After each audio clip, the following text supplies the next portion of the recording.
dan saudari yang terkasih, kita mungkin pernah mendengar perkataan berani berbuat, berani bertanggung jawab. Artinya, segala hal yang dilakukan memiliki risiko dan konsekuensi tersendiri. Jika kita membiasakan diri dalam perbuatan yang positif, tentulah hasilnya pun akan baik.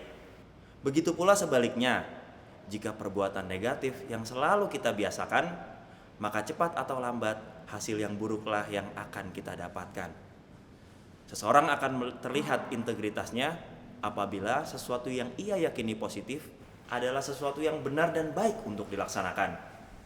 Meskipun hal itu merupakan sesuatu yang nampaknya berat dan mustahil untuk dibiasakan, namun keyakinan pada yang baik dan benar dapat mengalahkan pikiran serta perasaan yang kalut. Suatu ketika saya pribadi pernah berhadapan dengan situasi yang sulit, di mana hal itu menuntut kejujuran dalam batin.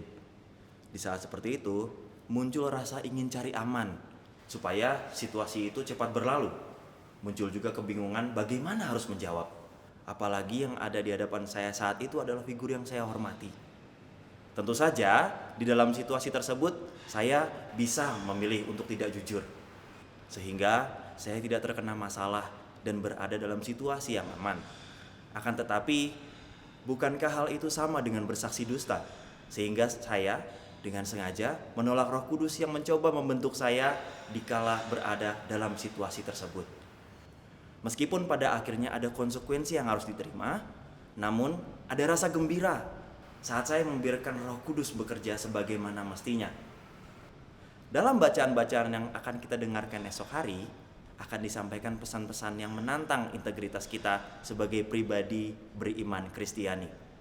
Dalam bacaan pertama, kita akan melihat bagaimana Simon Petrus secara terus terang menantang keberanian orang-orang Yahudi kala itu, bahwa kesadaran dan penyesalan untuk bertobat akan membantu mereka dalam usaha memulihkan relasi dengan Allah. Tentu saja hal itu bukan perkara yang mudah. Butuh kematangan pribadi untuk menyadari dan menyesali perbuatan salah yang mungkin terkadang tidak disadari sebagai kesalahan. Namun, bacaan kedua dari surat pertama Rasul Petrus mengingatkan kita bahwa pengorbanan dan penderitaan adalah wujud kasih, sebagaimana wujud kasih kepada Allah. Sama seperti Kristus yang telah lebih dahulu menderita dan menanggung dosa-dosa umat manusia, demikian pula kita sebagai umatnya meneladani hidup dan bertindak seperti Tuhan Yesus sendiri. Integritas kita sebagai umat beriman yang hidup di dalam Roh Kudus menunjukkan citra Kristus sebagai satu-satunya pintu keselamatan bagi umat manusia. Yesus sendiri menyatakan bahwa dirinya hanya melalui Dialah dan hanya kepada Dialah manusia memperoleh keselamatan.